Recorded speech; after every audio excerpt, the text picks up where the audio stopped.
दिखावे से भगवान रीझते नहीं, खुश नहीं होते। इंसान इंसान को दिखावे से प्रभावित कर सकता है। अच्छे कपड़े पहन लिए, बोलने का सलीका आ गया, थोड़ा दिखाने का ढंग आ गया, आदमी आदमी को प्रभावित कर सकता है। लेकिन भगवान को, अल्लाह वाहिगुरु को आप इन तरीकों से प्रभावित नहीं कर सकते। उसको प्रभावित करने के लिए, ताकि वो आपको दिखने लगे, ताकि वो आपके हर अच्छे कार्य में साथ दे और बुराई से आपको रोक ले, ताकि जिंदगी में बहारें छाई रहें, ताकि कभी गम आने ही ना पाए, ऐसा अगर चाहते हो तो भक्ति तो करनी पड़ेगी। आधा घंटा सुबह, आधा घंटा शाम कम से कम, और महीने में 5-4 दिन परहित परमार्थ। भूखों को खाना खिलाओ, प्यासे की प्यास बुझाओ, बीमारों का इलाज करवाओ। ये है सच्चा दान। कोई गरीब है उसको विद्या दान दो, खून दान दो, मरणोपरांत बॉडी डोनेट, आंखें दान दो। ये है सच्चा दान। अगर कर सको, अगर हिम्मत है आप में, तो ये करके दिखाओ। अपने इर्द गिर्द अपने हाथों से भूखे को खाना खिलाना, या फिर संत पीर फकीर कहीं उस तरह इकट्ठे होके कोई, जैसे साध संगत ने फूड बैंक खोला है, टॉय बैंक खोला है, बुक बैंक, जैसे भी आप कर सकते हैं उसमें हिम्मत कीजिए। यकीन मानिए, मालिक की औलाद की सेवा करोगे तो इनडायरेक्टली वो मालिक की सेवा है, और बदले में वो खुशियां जरूर बख्श देते हैं। पर आज की दुनिया बड़ी सेल्फिश है, बहुत बहुत ज्यादा गर्जी है। अपना उल्लू सीधा करने के लिए वो किसी भी हद तक गिर सकते हैं। उनको कोई मतलब नहीं है भगवान से, उनको कोई मतलब नहीं है संत पीर फकीर से। उनका तो एक ही मुद्दा होता है, मेरा ग्रेड अप कैसे होगा, मैं दुनिया की निगाह में बड़ा कैसे हो जाऊं, लोग क्या कहेंगे मुझे, कैसे बड़ा बन सकता हूं। इस तरह की चीजें लोगों के दिमाग में आ जाती हैं तो अपने खुद के लिए दुखों का कारण बन जाते हैं। जमीर मर गया, कहते हैं इसका जमीर मर गया, इसकी आत्मा मर गई। जो सिर्फ और सिर्फ रोबोट बन जाते हैं, मशीन। कोई भी कार गाड़ी आप चलाते हैं, उसमें पेट्रोल डालिए तो वो चलती रहती है। पेट्रोल खत्म हुआ तो पेट्रोल पंप पे लगा दिया, फिर से पेट्रोल भरा और गाड़ी फिर चलनी शुरू हो गई। उसी तरह आज के कुछ इंसान हैं जो ठगी, बेईमानी, भ्रष्टाचार, ब्लैकमेलिंग का धंधा अपनाए हुए हैं, जिनका काम ही ये होता है कैसे किसी को नीचा दिखाया जाए, कैसे किसी का घात किया जाए। वो घात लगा के बैठे रहते हैं कि मैं इसको गिराऊं कैसे। गिरे हुए को नहीं उठाते, चलने वाले के अड़ंगी लगा के गिराना उनका काम होता है। ऐसे लोग नर पिचास नहीं तो और क्या है। क्या वो अपने आप को इंसान कहलाते हैं? इनसे तो शैतान भी अच्छे होते हैं।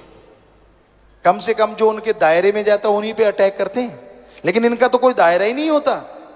कहीं जाके किसी को भी ब्लैकमेल, किसी को भी नीचा दिखाना उनकी आदत बन जाती है। उनको अच्छी चीजें अच्छी नहीं लगती, उनकी निगाह हमेशा गंदगी ढूंढती है, क्योंकि जो खुद होता है उसको वैसी चीज की तलाश रहती है।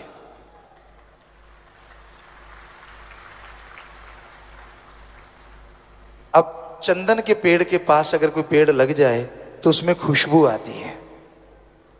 काग को, कौवे को जितना मर्जी सफेदी से पूत दो, वो कूड़े करकट के ढेर में चोंच मारने से बाज नहीं आता। हंस कहते हैं पानी में से दूध निकाल के पी लेता है। तो इस दुनिया में हंस भी हैं लोग और काग भी हैं लोग। हंस जो होते हैं, कमल जो होता है, वो गंदगी कीचड़ में भी खिल के आभा दिखाता है। और काग जो होता है वो 36 प्रकार के भोजन को खाएगा तो सही, पर उसे जो मजा कूड़े करकट के ढेर में आता है वो 36 प्रकार के भोजन में नहीं। इसी तरह के लोग हैं इस दुनिया में। एक होते हैं कि जो अच्छाई देखना चाहते हैं, सच्चाई देखना चाहते हैं, और एक होते हैं जो गंदगी को सच्चाई बनाना जानते हैं। तो तरह तरह की दुनिया है। लेकिन एक भक्त को क्या करना चाहिए ऐसे समाज में या हाथ को हाथ खाए जा रहा है, यकीन के लायक कोई नजर ही नहीं आता। आपसे हंस के बोलेंगे, हाथ मिलाएंगे, पता नहीं जाते कब आपकी जेब काट के ले जाएंगे। मतलब आपको नीचा दिखाने का सामान इकट्ठा कर लें, क्या पता। अगर आप सही हैं तो सबका सत्कार करो, इज्जत करो, सबसे बेगर्ज प्यार करो, क्योंकि जो गर्जी प्यार होता है ना वो टूट ही जाता है एक ना एक दिन, और जो बेगर्ज मोहब्बत होती है वो हमेशा बनी रहती है। सबसे बेगर्ज मोहब्बत भगवान की है। उसकी भक्ति करें, वो आपसे कुछ मांगेगा नहीं। आप भक्ति करेंगे तो उसके बदले में भी आपको सद्बुद्धि बख्शेगा, आत्मबल बख्शेगा, जिसके द्वारा आप दुनिया में तरक्कियां हासिल करते जाएंगे और जीवन खुशियों से व्यतीत कर पाएंगे।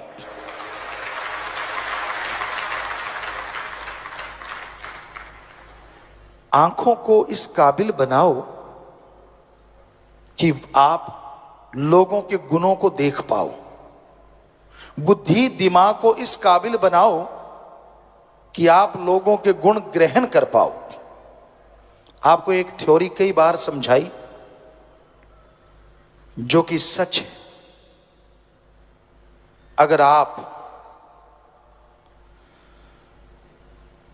अपने अंदर की कोई चीज देखते हो और बार बार अपनी किसी चीज को दोहराते रहते हो, वो आपके अंदर से चली जाती है। दूसरों की किसी चीज को अगर बार बार गाते हो, वो आपके अंदर आ जाती है। उदाहरण के तौर पे, अगर आप अपने अंदर के गुणों को ही देखते रहते हो, मैं बड़ा गुणवान, मैं ये हूं, मैं वो हूं, धीरे धीरे वो अहंकार का रूप धारण कर लेते हैं और अवगुण हो जाते हैं। हां, अगर आप अपने अंदर के अवगुण देखते हो कि यार मेरे में ये कमी, मेरे में वो बुरी आदत, कभी अपने लिए टाइम निकाला करो। रोज 24 घंटे में 5-7 मिनट इकट्ठे बैठ के, इकल्ले बैठ के, एकांत में सोचो तेरे में क्या कमियां हैं, कौन सी बैड हैबिट है आप में, और फिर भक्ति से उसे बार बार देख के दूर करने की कोशिश करोगे। सच मानो वो आपके अंदर से चली जाएगी। अब दूसरों की जो गाओगे वो आपके अंदर आएगा। दूसरों के अवगुण गाते रहते हो, सारा दिन आपका काम ये है कि दूसरों के अवगुण देखना, उनकी बुराइयां देखना, बुराई सोचना, बुराई के बारे में बात करना, चुगली, निंदा। तो यकीन मानो वो सारी बुराइयां आप में धीरे धीरे आनी शुरू हो जाएंगी। तो दूसरों में देखो गुण, यार उसमें ये गुण है, उसमें वो गुण है, फला आदमी इतना गुणवान है, उसकी ये आदत मुझे अच्छी लगी। उसको बार बार दोहराओगे तो वो गुण, वो अच्छी आदतें आप में आती जाएंगी, आप गुणवान बनते जाओगे और दोनों जहान में इज्जत पाओगे, खुशियां पाओगे। दूसरों के अवगुण कभी ना गाओ और अपनी बड़ाई ज्यादा मत गाया करो। यही रूहानियत है, यही सूफियत है। आप आनंद परमानंद की प्राप्ति करना चाहते हैं तो बहुत जरूरी होता है आप अपनी आदतों पे कंट्रोल करो। क्या ये इतना आसान है? हैबिट चेंज करना, आदतें बदलना बहुत बहुत मुश्किल होता है। मना रे तेरी आदत ने कोई बदलेगा हरिजन सूर, चोर जुआरी क्या बदलेगा ये तो माया का मजदूर। मना रे तेरी आदत ने कोई बदलेगा हरि जन सूर। चोर, जुआरी, बुरे कर्म करने वाले अपनी आदतों को बदल नहीं सकते। जो हर समय नेगेटिव नेगेटिव नेगेटिव ढूंढते रहते हैं, वो अपनी नेगेटिव थिंग को कभी बदल नहीं सकते, नेगेटिव या बैड हैबिट को चेंज नहीं कर सकते। हां, हरि भगवान या फिर हरि जन, उसका कोई आदमी जो उसकी भक्ति करता है, शूरवीर योद्धा, वो अपनी आदतों को बदल सकते हैं। एक कहावत है, पशुओं को रस्सा चबाने की आदत पड़ जाए, उसके आगे जितने मर्जी पकवान रख दो, वो रस्सा ही चबाएगा।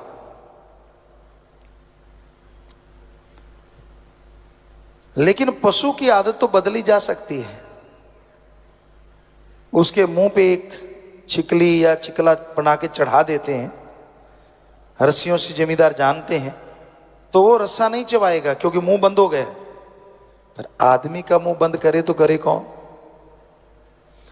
आदमी को पकड़ के गिरने से रोका जा सकता है, लेकिन ये 2.5-3 इंच की जो जुबान है ना, इसको बोलने से कोई रोके तो रोके कैसे? मर्जी का मालिक है, जो मर्जी कहे, जो मर्जी बोले, हर है भी सच। लेकिन जो कड़वा बोलते हैं, जो गलत बोलते हैं, वो समाज में इज्जत नहीं हासिल करते, तो भगवान की दरगाह में कहां से करेंगे? आदमी का जो चेहरा होता है वो साइन बोर्ड होता है। Sign board. आप किसी दुकान में जाएंगे, क्यों जाते हैं? क्योंकि साइन बोर्ड लगा हुआ होता है, उस पर लिखा होता है यहां बीज मिलेंगे, ये मिठाई की दुकान है, ये रेस्टोरेंट है, तो साइन बोर्ड पे लिखा होता है। ऐसे आदमी का जो माथा होता है ना, वो साइन बोर्ड होता है। संत पीर फकीर को भगवान ऐसी निगाह देते हैं कि वो देखते हैं तो उन्हें पता चल जाता है ये कितना झूठ बोल रहा है, कितना सच कह रहा है। पर वो कहते कुछ नहीं, क्योंकि फकीरों का काम ही पर्दा रखना होता है, उठाना नहीं। पर उनको पता चलता है यार ये तो गप फेंक रहा है। बीच में वो कहते वाह अच्छा बेटा, वाह भाई वाह, वाह भाई वाह, और वो चौड़ा हो जाता, क्यों सरका दिया यहां भी। ऐसे भी लोग होते हैं। कई ऐसे होते हैं कि झूठ बोल ही नहीं पाते। ऐसे भी देखे हैं हमने। झूठ बोलने लगेंगे, उनकी टांगे कांपने लगती, उनकी जुबान साथ छोड़ जाती है, वो बोल ही नहीं पाते। झूठ बोल के भी फिर सच कह देंगे, यार मेरे से बोला गया, बात ही खत्म। पर ऐसे कोई कोई होते हैं।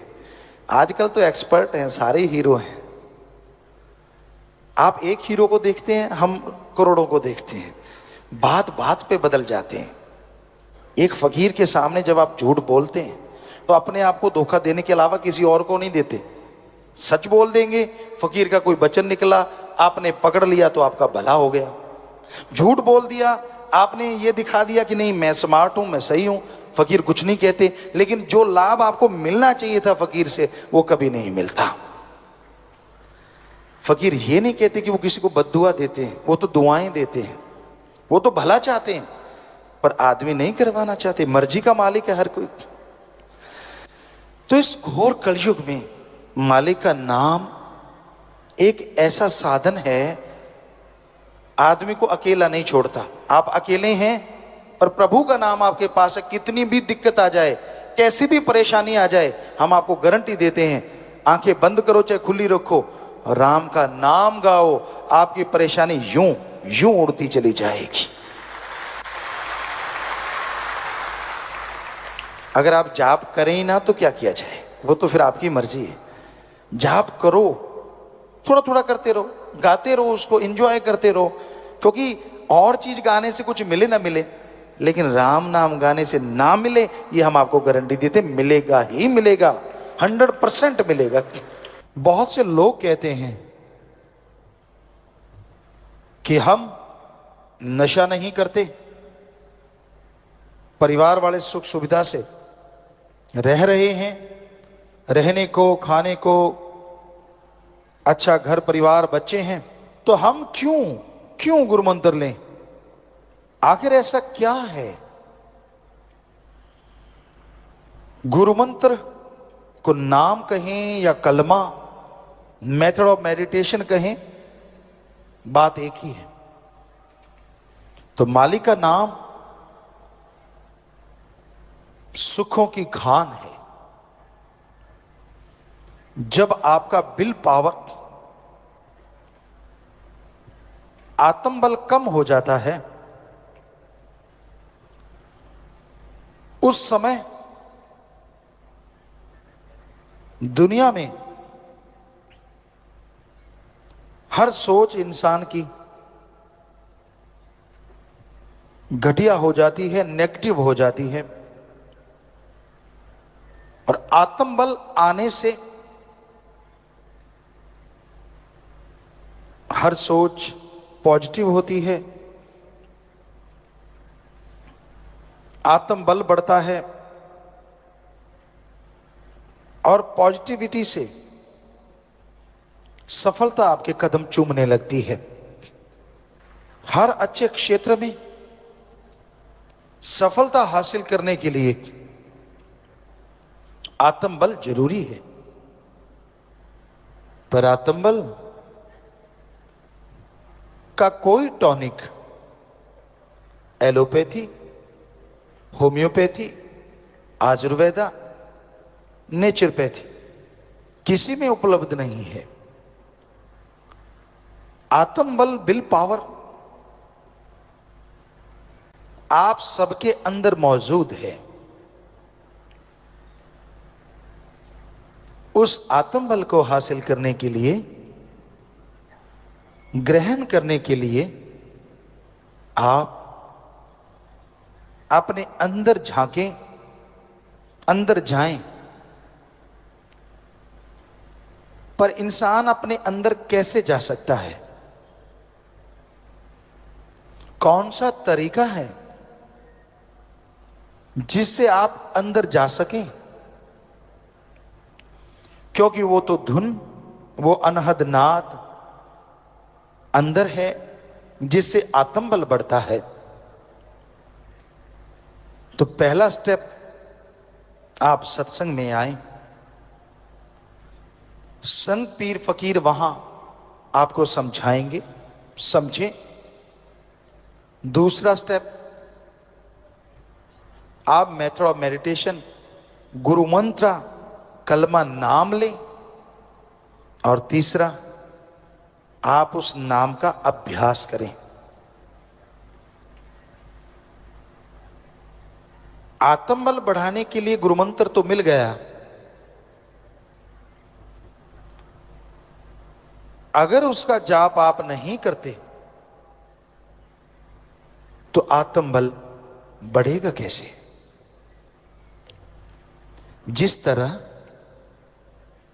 आपके सामने घी, दूध, मक्खन, बादाम सब कुछ रखा हुआ है, सिर्फ माथा टेकने से, सिर्फ उनको सजदा करने से उनकी पावर आपकी बॉडी के अंदर नहीं आती, स्वाद आपको नहीं मिलता। अगर आप उन बादाम को, उस घी, दूध, मक्खन को, उन मिठाई को खाओगे, स्वाद भी आएगा और ताकत भी आएगी। उसी तरह गुरु मंत्र है। फकीर, संत उस गुरु मंत्र को दे देते हैं।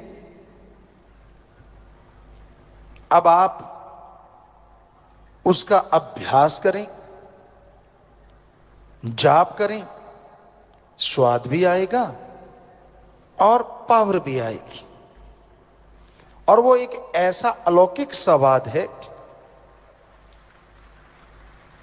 ऐसा अलौकिक आनंद है जो आपको काम, वासना, क्रोध, लोभ, मोह, अहंकार, मन, माया, तमाम बुराइयों से दूर कर देगा। क्योंकि जैसा प्रभु के नाम में स्वाद है, जैसा नशा है, दुनिया में कहीं नहीं। शराब, पोस्त, भांग, अफीम, चरस, हेरोइन, स्मैक, ये सारे नशे एक तरफ और ईश्वर की भक्ति का नशा एक तरफ। अगर दोनों की आपस में तुलना करें तो ईश्वर की भक्ति का नशा करोड़ों गुना बढ़ के नशा देने वाला है। फर्क क्या है दोनों में? आप दुनियावी नशा करते हैं, वो बर्बादी का घर है। शरीर खत्म होता है, दिमागी तौर पे आप खत्म होते हैं, समाज में आप पे लानतें पड़ती हैं और आप दुखी परेशान रहते हैं। मां बाप, बच्चे, परिवार सब दुखी हो जाते हैं। ज्यों ज्यों नशा करते जाएंगे आप दुनियावी, त्यों त्यों अपना खात्मा आप खुद करते जाएंगे। पर ईश्वर के नाम का नशा, राम नाम का नशा, जो आप घर बैठे बिठाए कर सकते हैं, घर गृहस्थ में रहते कर सकते हैं, जैसे जैसे जाप करते जाएंगे, जैसे जैसे वो नशा करते जाएंगे, आपका शरीर तंदुरुस्त, दिलो दिमाग स्वस्थ से स्वस्थ होता चला जाएगा। घर परिवार में खुशियां, रौनक आनी शुरू हो जाएगी और समाज में लोग आपकी इज्जत करेंगे।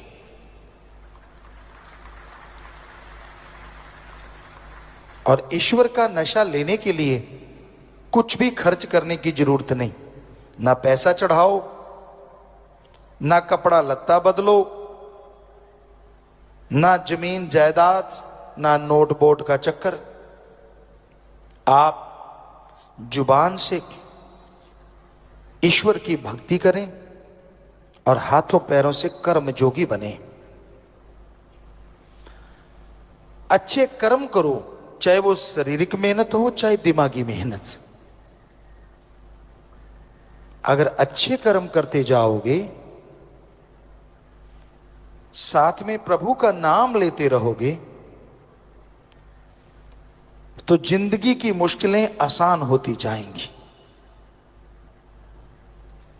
आपके रास्ते में जो भी कांटे आते हैं वो फूल बन जाएंगे। आपके दिलो दिमाग में जो भी नेगेटिविटी है, भक्ति से, इबादत से वो पॉजिटिव रेज आने शुरू हो जाएंगी। कई बार आदमी अपनी आदतों से मजबूर होता है। कई किस्म के लोग हैं इस दुनिया में, पर ज्यादातर लोग जो दिखते हैं वो होते नहीं। ये हमने 5-7 करोड़ लोगों को देखा, उनसे मिले, ज्यादातर का ये हाल होता है। जो बोलते हैं वो होते नहीं और जो होते हैं वो बोलते नहीं। सारे एक जैसे नहीं होते। अच्छे लोग भी हैं, भले लोग भी हैं, जो नेकी भलाई करते हैं और नेकी भलाई को दुनिया तक लेके जाते हैं। पर कुछ ऐसे गिरी सोच के लोग होते हैं जो अच्छाई में त्रेड़ ढूंढते हैं। उनका काम होता है नंबर बनाना, कि मेरे नंबर बनने चाहिए, किसी की भावना को ठेस लगे तो लगेगी। हम आपको कहा करते हैं, एक दीवार पे प्लास्टर किया हुआ है सीमेंट का, वहां चींटी दौड़ रही है। वो चींटी ये देखने नहीं आई कि दीवार कितनी खूबसूरत है, चींटी ये देखने आई है कहीं त्रेड़ मिल जाए तो घुस जाऊं। सो इस तरह के भी लोग होते हैं। लेकिन राम नाम में तो कोई त्रेड़ होती ही नहीं। ना तो कोई वहां पैसा लिया जाता है, ना धर्म जात मजहब छुड़ाया जाता है, ना किसी से कोई जोर जबरदस्ती होती है। आप जिस मर्जी धर्म में रहें, जो मर्जी पहनावा पहने, आप धर्म मजहब में रहते हुए ईश्वर की भक्ति कर सकते हैं। आप धर्म मजहब में रहते हुए जो मर्जी पहनावा पहने, जिस मर्जी धर्म को माने, भगवान को इन चीजों से कोई लेना देना नहीं। भगवान को लेना देना है कि आप अपनी आत्मा के लिए कितनी भक्ति करते हैं, उस मालिक को याद करते हैं और कितनी परहित परमार्थ सेवा करते हैं। अगर आप भक्ति करते हैं, परहित परमार्थ सेवा करते हैं, तो यकीनन वो मालिक आपको खुशियों से लबरेज करेंगे ही करेंगे। अगर आप दिखावा करते हैं, सिर्फ ये सोचते हैं कि मेरे हाथ जोड़ने से या सिर झुकाने से वो मिल जाएगा, तो ये आप अपने आप को धोखा दे रहे हैं। प्रभु किसी दिखावे में नहीं आता। उसको अगर पाना है तो अंतःकरण को साफ कीजिए, अपने दिमाग से कचरा निकाल डालिए, क्योंकि जब तक आप भक्ति नहीं करते, आपके दिमाग का शीशा साफ नहीं होता। क्या आपने ये सुना है बिना पढ़ने की डिग्रियां हासिल हो गई? हो सकता है ऐसा होता हो, पर क्या आपने सुना है धरती में बीज डाला ही नहीं और फसल खड़ी हो गई? क्या आपने सुना है डॉक्टर ने ऑपरेशन किया ही नहीं और आपका ऑपरेशन हो गया? हो सकता है भक्ति वालों के साथ ऐसा होता हो, पर वैसे ऐसा संभव नहीं है। आप डिग्री डिप्लोमा हासिल करते हैं, जिंदगी के 20-25 साल लगाते हैं, और अगर प्रभु को देखना है, उसकी भक्ति को जानना है, तो जिंदगी के 20-25 महीने ही भगवान की तरफ लगा के देखो, तो आप रिजल्ट बता सकते हैं भगवान है कि नहीं है। चंद किताबें पढ़ लेने से, थोड़ी डिग्रियां हासिल कर लेने से ये कह दो भगवान नहीं है, तो इससे मूर्खता नहीं कहेंगे तो और क्या कहेंगे? क्योंकि अगर छोटी सी डिग्री के लिए, मास्टरेट की डिग्री, पीएचडी की डिग्री, कोई भी आप डिग्री लेते हैं, उसके लिए जिंदगी के 20-25 साल लगाते हैं। भगवान के सर्च के लिए आपने एक दिन नहीं लगाया और बैठे बैठे कह दिया भगवान नहीं होता, तो ये तो आप खुद पढ़े लिखे हैं, क्या कहेंगे लोग आपको? पहले सर्च करो, गुरु मंत्र, मेथड ऑफ मेडिटेशन लो, फिर उसका अभ्यास करो। जैसे टीचर कहता है ऐसे पढ़ो बेटा, ऐसे पढ़ो, आप फॉलो करते हैं तो मेरिट होल्डर हो जाते हैं, चलो जैसे तैसे पास भी होते हैं। उसी तरह आपको गुरु मंत्र लेना होगा, फिर उसका अभ्यास करना होगा, घंटा सुबह शाम। फिर रिजल्ट ना आए तो बताइए। रिजल्ट आता है, 100% आता है, पर भक्ति करने से, इबादत करने से।